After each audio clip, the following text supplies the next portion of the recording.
Nagarhole tiger റിസർവിൽ ഞങ്ങൾ പോയിട്ടാകുമ്പോൾ ഏറ്റവും ആദ്യം കണ്ടൊരു കാഴ്ചയാണ് കേട്ടത്. രണ്ടാനകൾ, ഒന്നൊരു കുഞ്ഞാനയാണ്, അതിൻ്റെ അമ്മയാന്ന് തോന്നുന്നു മറ്റത്. പിന്നെ ആദ്യം കണ്ടൊരു കാഴ്ചയാണ് കേട്ടോ. ഞങ്ങൾ ഓൺലൈനിൽ ബുക്കാക്കിയിട്ടാണ് പോയത്. ഇതിനു മുമ്പ് 2 പ്രാവശ്യം നാഗർഹോളയിൽ പോയിട്ടുണ്ട്. അതിൽ ഒരു പ്രാവശ്യം അവിടെ ഇതുണ്ടായിട്ട, എന്തെന്ന് വെച്ചാൽ സഫാരി ഉണ്ടായിട്ട. അത് എന്തോ മഴക്കാലത്താണ് പോയത്. അപ്പോൾ എന്തോ പ്രളയത്തിൻ്റെയും ആ ഒരു സമയമാണ്. അപ്പോൾ ആ സമയത്ത് അവിടെ ഇതുണ്ടായിട്ട, ട്രക്കിംഗ് അല്ല, ഈ സഫാരി ഉണ്ടായിട്ട. അപ്പോൾ അതുകൊണ്ട് തന്നെ അന്ന് പോകാനും പറ്റിയിട്ട. പിന്നെ രണ്ടാമത് പോയിട്ടാകുമ്പോൾ അവിടെ ഓൺലൈനായിട്ട് ബുക്ക് ചെയ്ത് വന്നവർക്കേ പോകാൻ പറ്റുമെന്ന് പറഞ്ഞു. അങ്ങനെ അന്നും പോകാൻ പറ്റിയിട്ടില്ല. അപ്പോൾ എന്തായാലും മൂന്നാമത് ഞങ്ങൾ പോകുമ്പോൾ ഒരു 2-3 ദിവസം മുമ്പ് തന്നെ ഞങ്ങൾ ഓൺലൈനിൽ ബുക്ക് ചെയ്തിട്ടാണ് പോയത്. അപ്പോൾ നമുക്ക് ജീപ്പ് വേണമെങ്കിൽ ജീപ്പ് സെലക്ട് ചെയ്യാം, ബസ് വേണമെങ്കിൽ ബസ് സെലക്ട് ചെയ്യാം. ജീപ്പ് നമുക്ക് മുഴുവനായിട്ട് എടുത്തിട്ട് വേണം പോകാം. അതായത് ഒരു ജീപ്പ് നമുക്ക് ഫുള്ള് ബുക്ക് ചെയ്തിട്ട് നമുക്ക് തന്നെ പോവാം. ബസ് ഒരാൾക്ക് 450 രൂപയാണ് വരുന്നത്.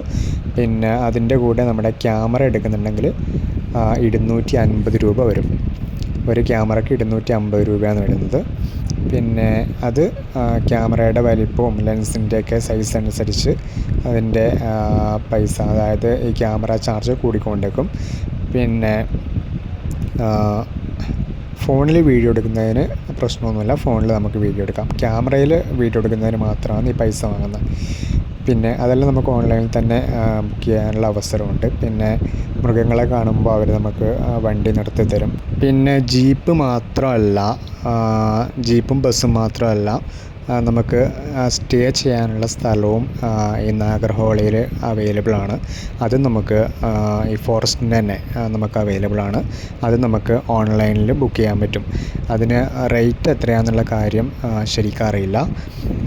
ഓൺലൈനിൽ നമുക്ക് നാഗർഹോള ടൈഗർ റിസർവ് എന്ന് അടിച്ചു കൊടുത്താൽ അതിൽ ഫസ്റ്റ് തന്നെ വരുന്ന ഓപ്ഷൻ ബുക്കിങ്ങുമായിട്ട് ബന്ധപ്പെട്ട ഓപ്ഷൻ ആയിരിക്കും. അതിൽ നമുക്ക് സഫാരി ചെയ്യാനുള്ള ബസ്സും അതുപോലെ തന്നെ ജീപ്പും ബുക്ക് ചെയ്യാം. പിന്നെ അതുകൂടാതെ നമുക്ക് താമസിക്കാൻ മറ്റെവിടെയും പോകേണ്ട ആവശ്യമില്ല. നാഗർഹോളയുടെ കർണാടക വനം വകുപ്പിൻ്റെ തന്നെ സ്റ്റേ ചെയ്യാനുള്ള സൗകര്യങ്ങൾ ഒരുക്കിയിട്ടുണ്ട്. അതും നമുക്ക് ഓൺലൈനിൽ തന്നെ ബുക്ക് ചെയ്യാം. പക്ഷേ അതിൻ്റെ എമൗണ്ട് ഞാൻ നേരത്തെ പറഞ്ഞതുപോലെ ഇത് എത്രയാണെന്ന് കൃത്യമായിട്ട് അറിയില്ല. വനം വകുപ്പിൻ്റെ ആയതുകൊണ്ട് തന്നെ കർശനമായ നിയന്ത്രണങ്ങൾ ആ ഭാഗത്ത് ഉണ്ടാവും. മദ്യം അതുപോലെ തന്നെ മറ്റു ലഹരി വസ്തുക്കളൊന്നും തന്നെ ഉപയോഗിക്കാൻ പാടില്ല. പിന്നെ വലിയ സൗണ്ടൊന്നും ഉണ്ടാക്കാൻ പാടില്ല. അപ്പോൾ ഇങ്ങനെയുള്ള വനം വകുപ്പിൻ്റെ നിർദ്ദേശങ്ങൾ അനുസരിക്കാൻ പറ്റുന്നവർ മാത്രം ആ ഭാഗത്ത് റൂം എടുക്കുക. ഇനി അവിടെ റൂം എടുക്കാൻ പറ്റാത്തവരാണെങ്കിൽ നമുക്ക് കുട്ടയിൽ റൂം എടുക്കാം. കുട്ടയിൽ റൂം ലഭ്യമാണ്.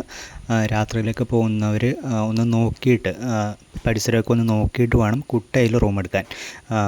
ഇനി കുട്ടയിലും എടുക്കുന്നില്ലെങ്കിൽ നമുക്ക് തോൽപ്പെട്ടിയിൽ റൂം എടുക്കാം. തോൽപ്പെട്ടിയിൽ റൂം അവൈലബിൾ ആണ്.